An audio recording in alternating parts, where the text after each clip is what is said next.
Hey there, welcome to this week's episode of Next Level Play Therapy. Today, I want to talk about some barriers that I've noticed as I've been supervising people over the last 15 plus years about reasons they don't really get that great of outcomes if they've used family play therapy. Most of them have to do with mindset barriers. So, usually, when I'm first suggesting family play therapy sessions, a lot of times the response I'll get is they're too chaotic and overwhelming.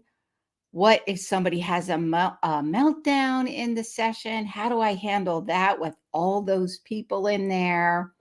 What about all the different developmental stages and different abilities? How do I do a play therapy session with a 14-year-old and a 7-year-old?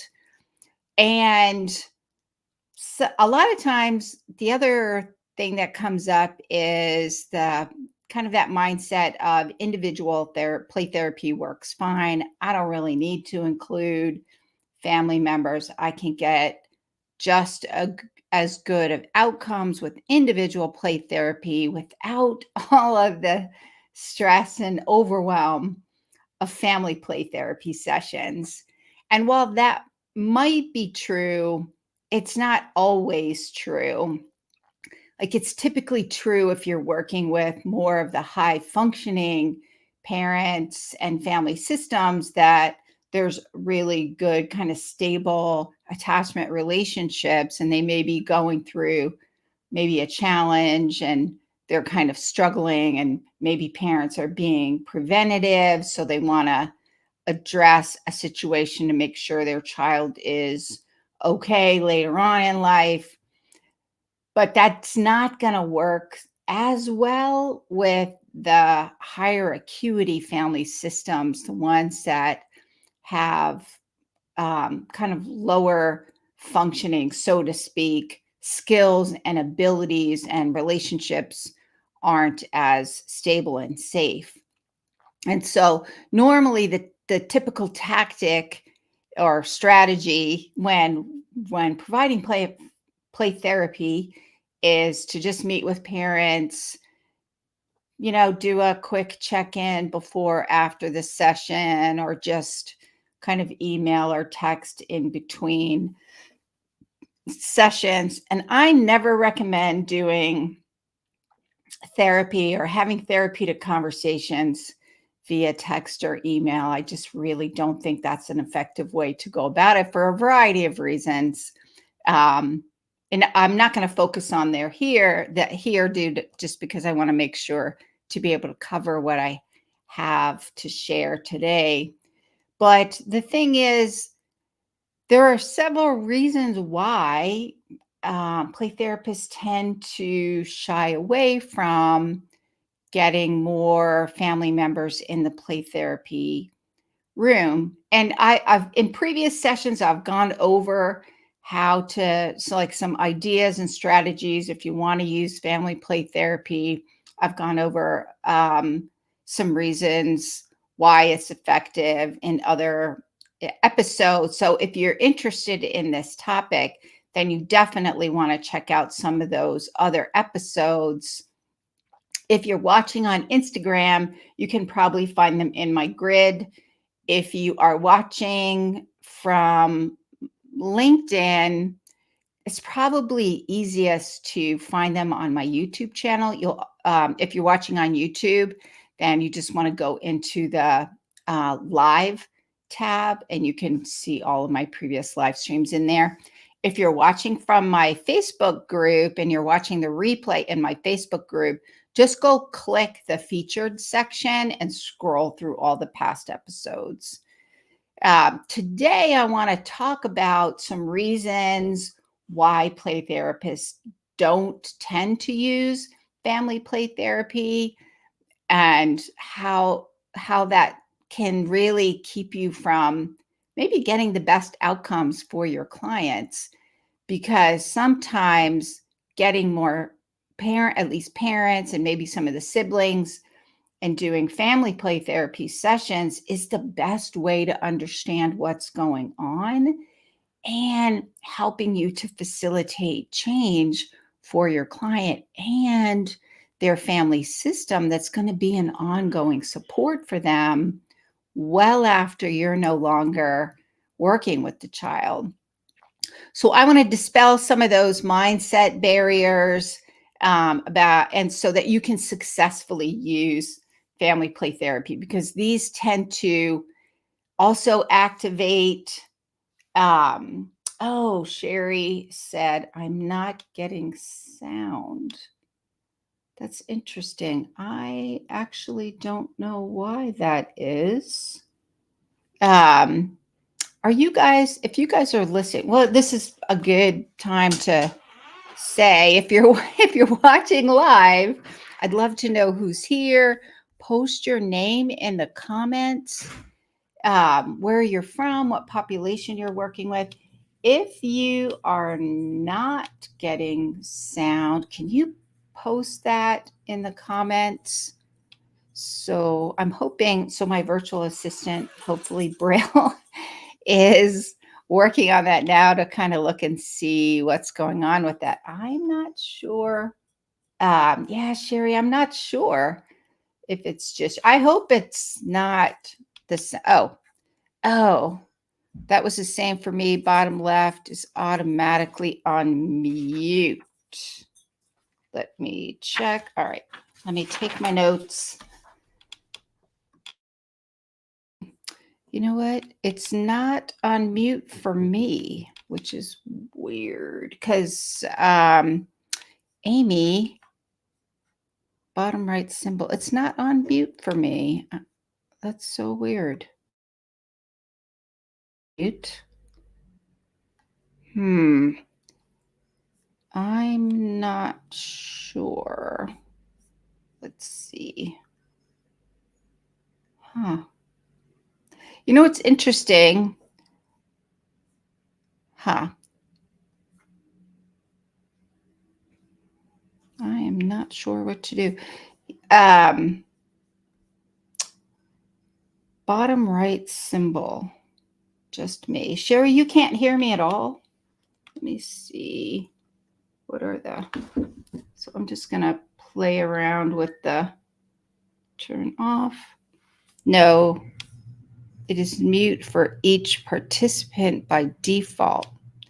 You know what? I'm not going live. So apparently, Amy, you can hear me on LinkedIn. So I'm actually not using Zoom. I am using StreamYard, which is my streaming platform.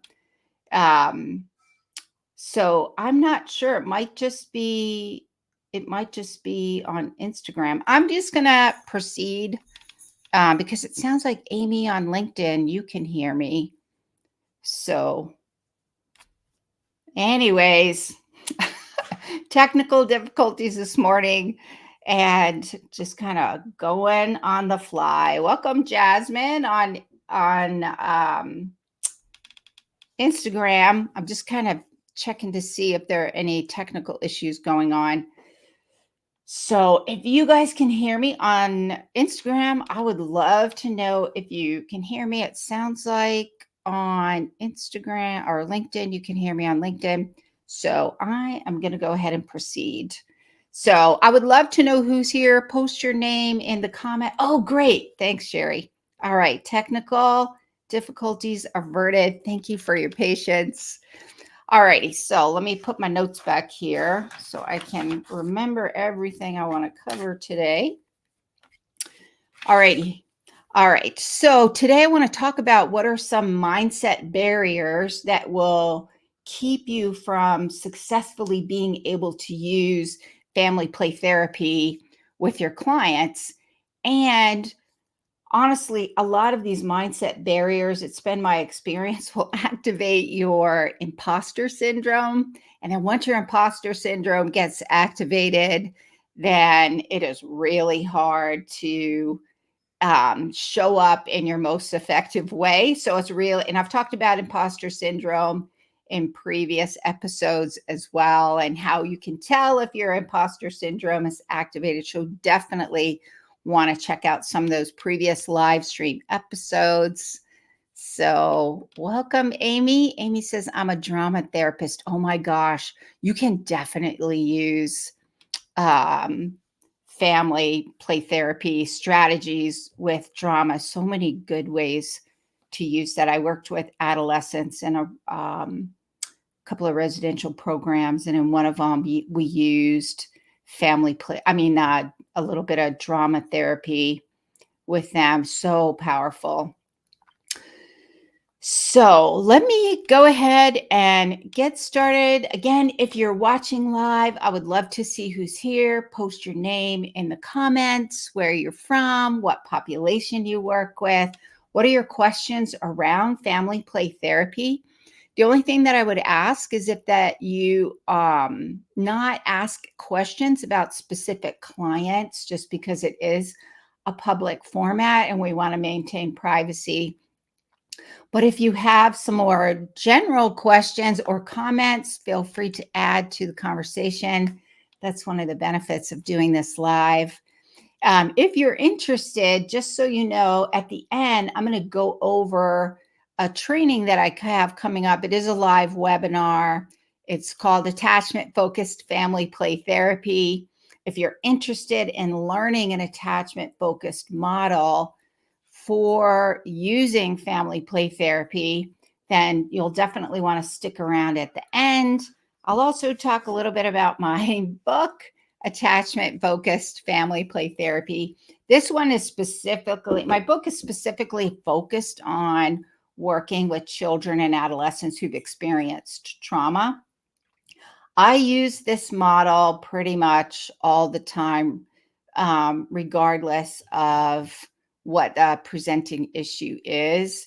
If I feel like my client is going to make a lot better progress using family play therapy, then I'll integrate this specific model that I've developed over the years.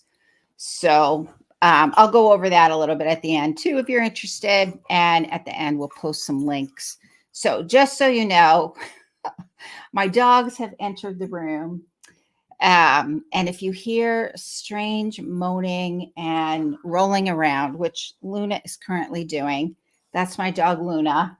And then my other dog, Lily, she's usually pretty quiet. They're both in the room. So if you hear strange noises in the background, it's my dog hanging out with mom this morning. All righty. So here's what we're going to be talking about today. What are reasons family play therapy doesn't work? These are some of the mindset issues and some other issues that tend to come up that keep people from really being able to use family play therapy with their clients. So the first what I call belief or mindset barrier that creates challenges is this belief that family play therapy isn't going to work because there are too many people in the playroom. I can't manage so many emotions with so many people, especially the angry emotions that are scary. What do I do if somebody has a meltdown in the session? And that is a very valid question and concern, because the likelihood this is going to happen is probably high. And I have had this happen as well. So what do you do? So here's something to think about. The reality is that all of these family members are living under the same roof all the time. So while it's not going to be anything new to them, and of course they're not going to be enjoying this, the reality is that you have the opportunity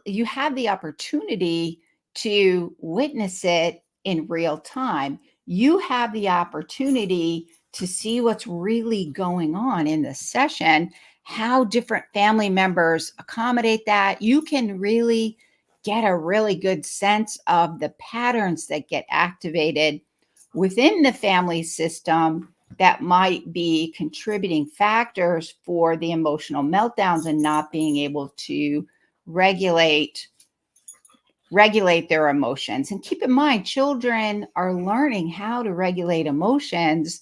So they don't, they need the grown-ups to help them figure that out.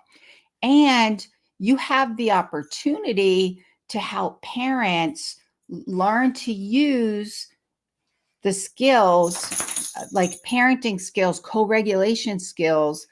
You have the opportunity to support them to use those in the sessions. You're going to be co-regulating as well. You're going to be co-regulating parents. In the beginning, you're probably going to do some co-regulating with whichever children are in there as well. The goal would be that because parents are going to be working with you as your co-partner, you're going to co-facilitate these family play therapy sessions. So the goal would be that you're eventually going to be teaching parents how to do that through the process. And think about the impact of that versus having your client come once a week for 45 to 60 minutes every week. It's just you and the child. They're typically not always, but more often than not, they're typically very well regulated with you in your session when it's all about them and you're using the model that you're using. But do you have the ability to affect that change for the child in the system in which they live every single day of their lives? Do you have the ability to strengthen the relationships within the family system to help family members learn how to be supportive to each other? You don't.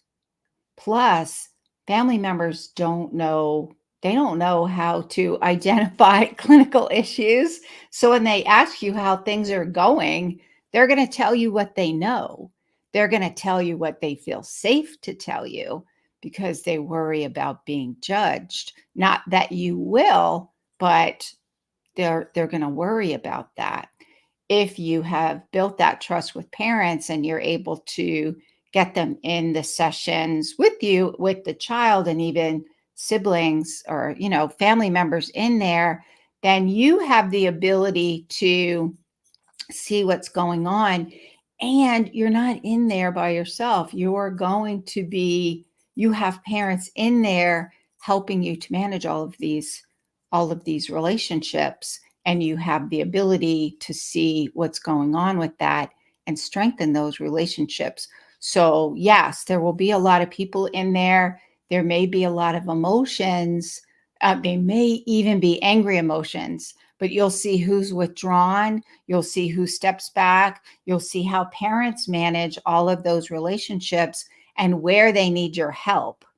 And you have the ability to provide so much more support to parents if you actually are getting everybody in the room. And if you get everybody in the room, then you need to have a model and a framework that you're using rather than just putting everybody in there and hoping for the best. That doesn't usually go well. People need to understand what their roles are. Parents need to understand what their roles are. Parents need to understand what the purpose is. The children need to understand what it is they're working on in there. And your model, whatever model you're using, is the one that's going to help you navigate through all the different stages of the change process and help parents be more effective in managing all of those things that you're worried about in the playroom. This is a great way to give support to parents since you're going to have them in the session with you. So the second thing is a barrier or belief that comes up pretty regularly as well. And again, these are valid and legitimate concerns. I don't think they are reasons not to do family play therapy sessions because of the benefits that you can get out of play therapy, family play therapy. And there are ways to manage these things. They're not deal breakers, so to speak, to getting children in the session with family members. I think it's more about therapist. This is going to be a little harsh. It's more about play therapist or therapist discomfort.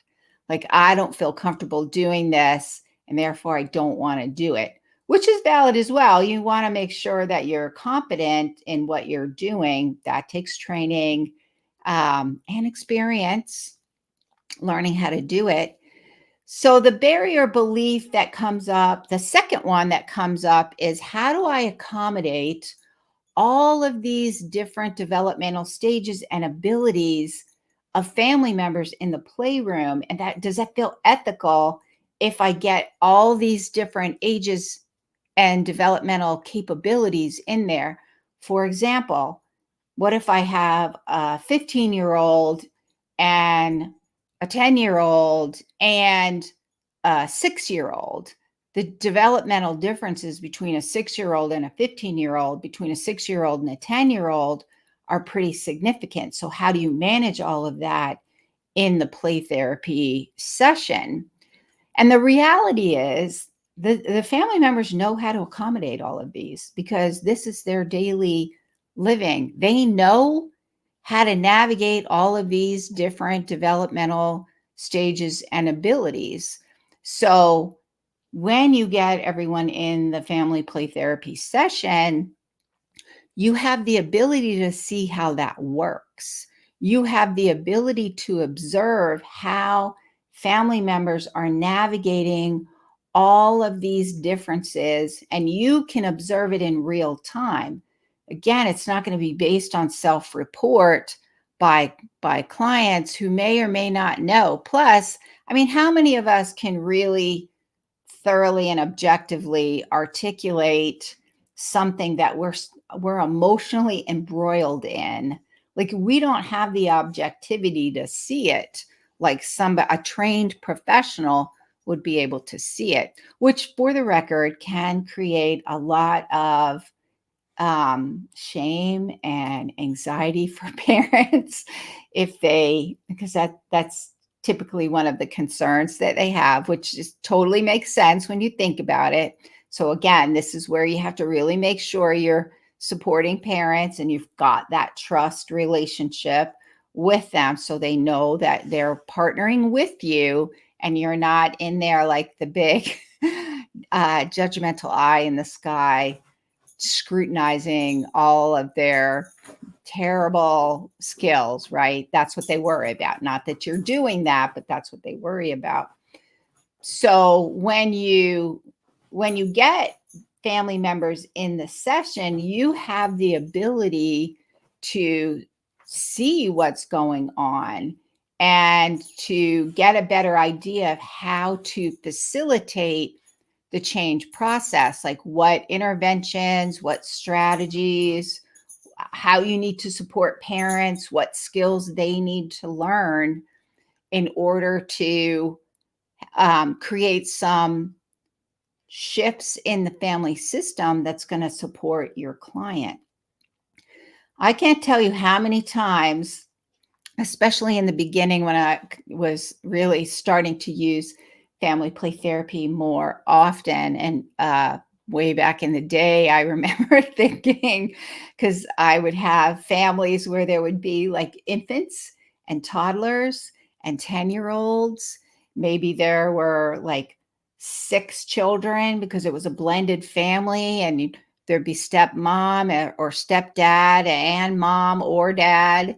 And how are we going to accommodate all of these people in one room? Do I have a room big enough to accommodate all of these people? What the heck are we going to do?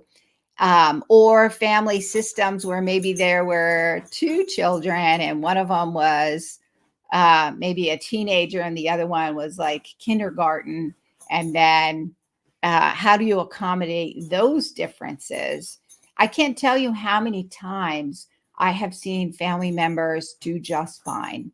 My role would be in that system to be that kind of co-regulating force, so to speak, within the family, and use that therapeutic use of self to facilitate healing, that corrective experience of having a different, um, eh, for lack of a better word, like having a different experience of each other because you're in the room creating some relational changes just by your very presence.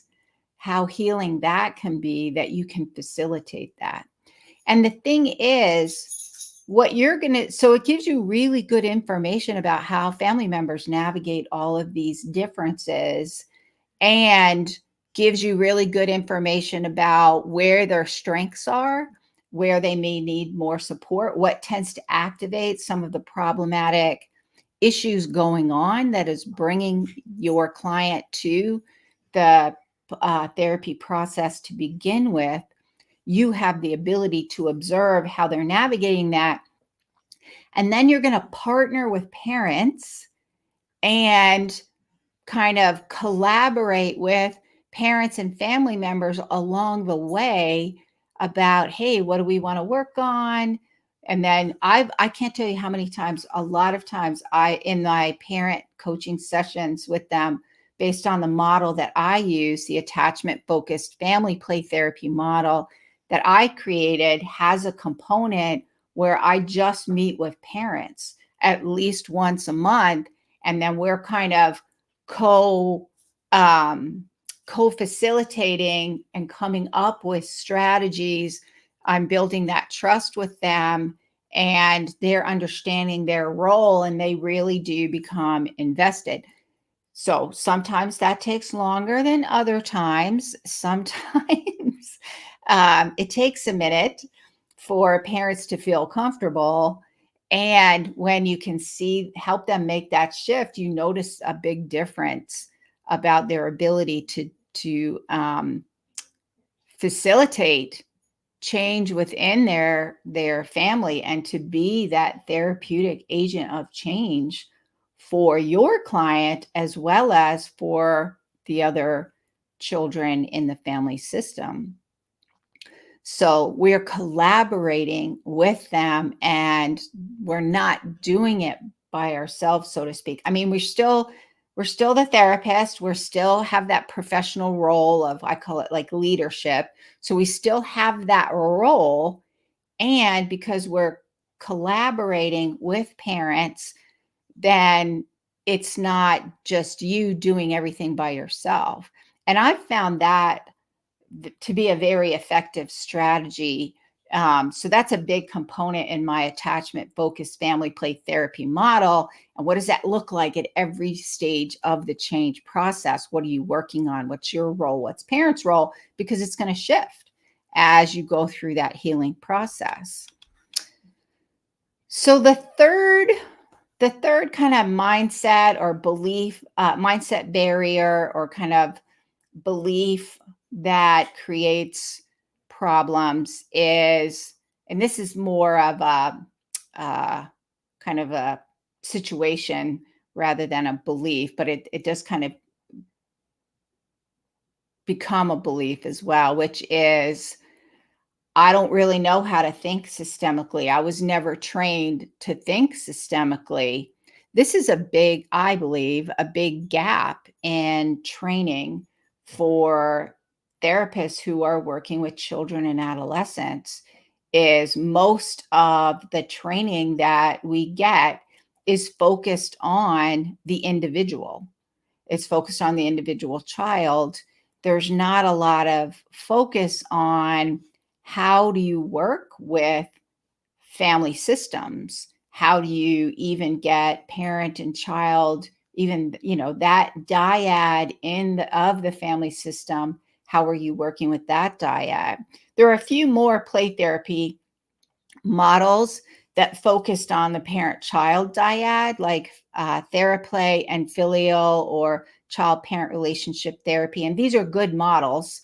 Um, they're limited to just two people, though. So if you really want to get a sense of what's going on in the whole family system, then that was one of the limitations that I experience, which led me to go back to my roots of family therapy and how do I use family therapy and and integrate that with play therapy to help my client and create that shift within the whole family system.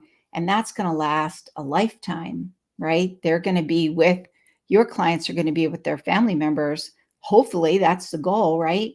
Way longer than they'll be with you.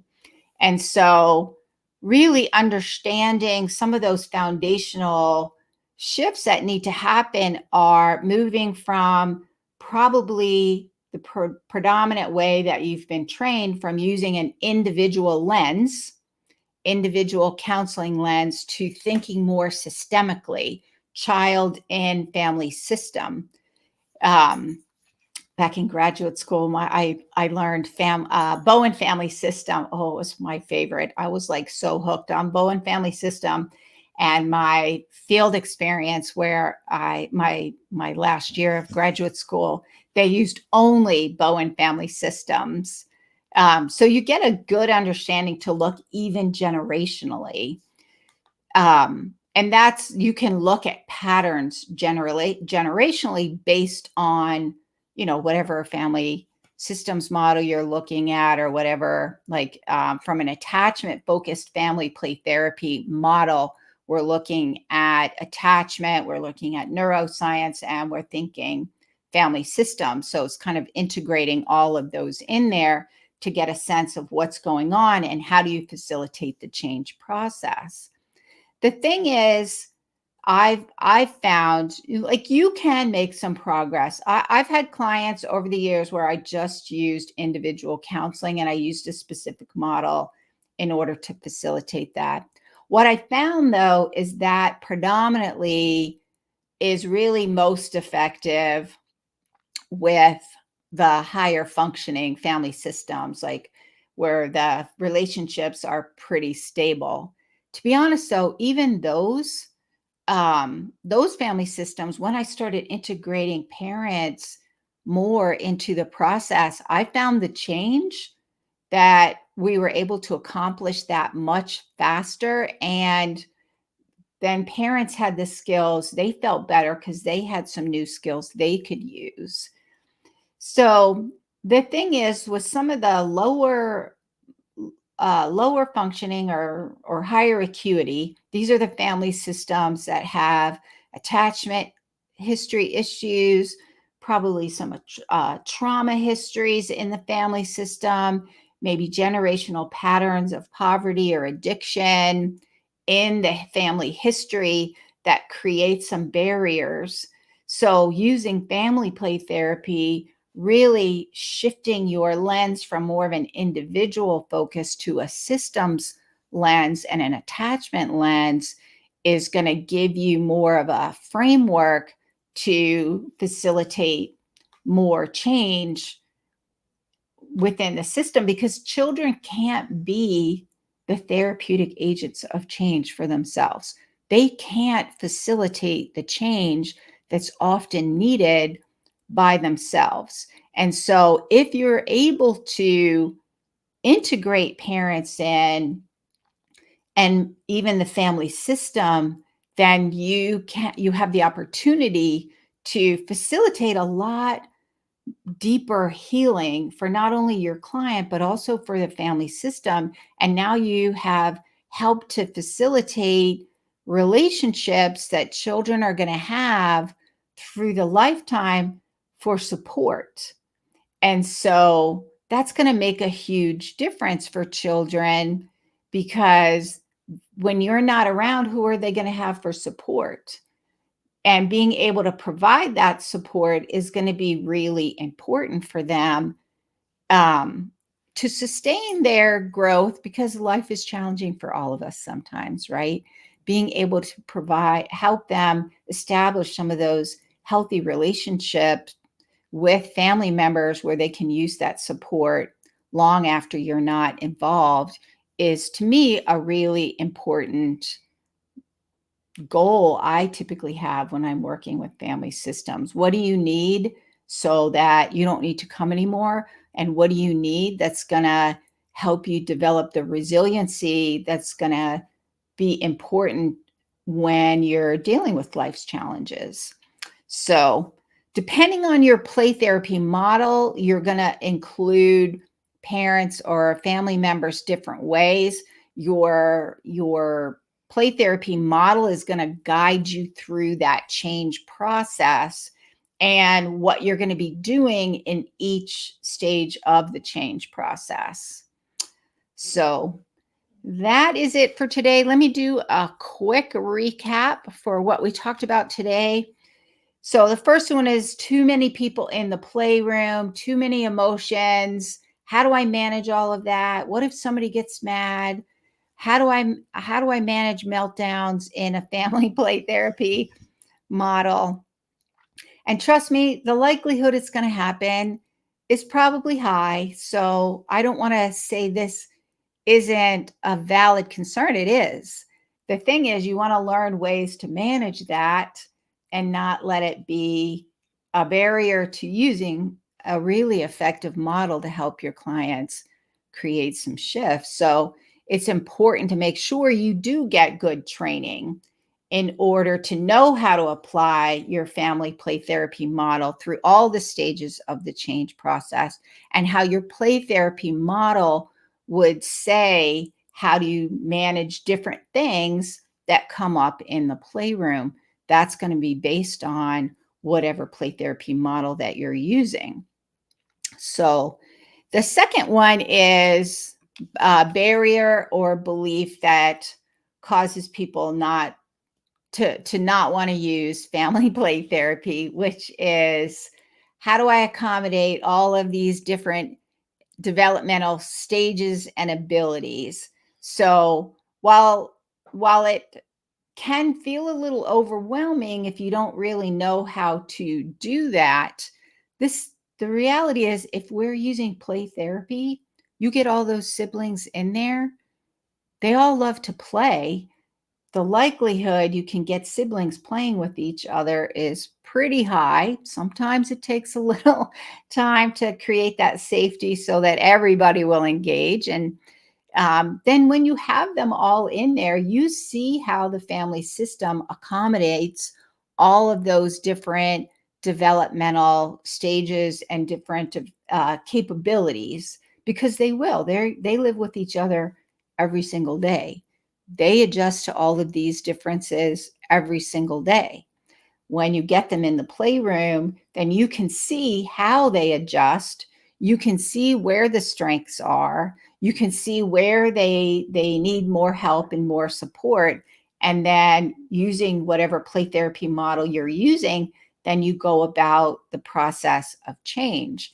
The other thing is, when I use my attachment focused family play therapy model, what I'm doing is I'm building that collaborative kind of co-facilitator relationship with parents, so that parents can take a more prominent role in the sessions, and they're going to be practicing using those attachment based parenting skills I'm teaching them. They have the ability to practice those in the session, and you get to be there as a support to help them do that. So when big emotions come up, or when they're trying to navigate different developmental stages to work through whatever it is that's bringing them to treatment, then you have the ability to help parents do that with their child. So you're able to accommodate all of those differences. And then the third thing is really not knowing how to think systemically, because you probably weren't trained foundationally that way to think systemically. Because most play therapy models and most university graduate programs are focused on individual counseling. They're not focused on thinking systemically if you're working with the child. And so most of the models are just focused on using the lens of an individual counseling model, which is usually what I find creates a lot of like where people get stuck, because they're thinking individual and they're not kind of broadening their lens to think of child in context. child in context of a family system.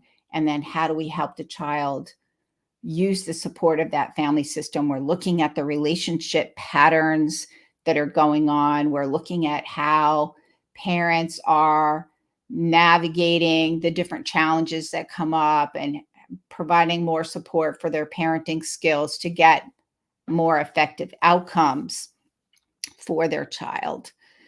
So, and depending on what play therapy model you're using, that's what's going to guide you in what you're doing in sessions, what to focus on in each stage of the change process, where you are in the stage of the change process.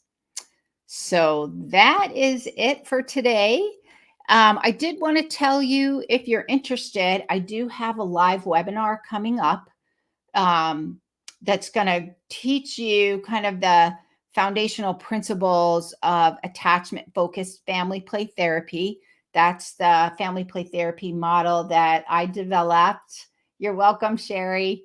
Sherry says, thank you. Very helpful. It's also going to kind of lay out what you do in the different stages of the change process. We'll do some exercises. So there's a live webinar for that coming up. So it's online on September 14th.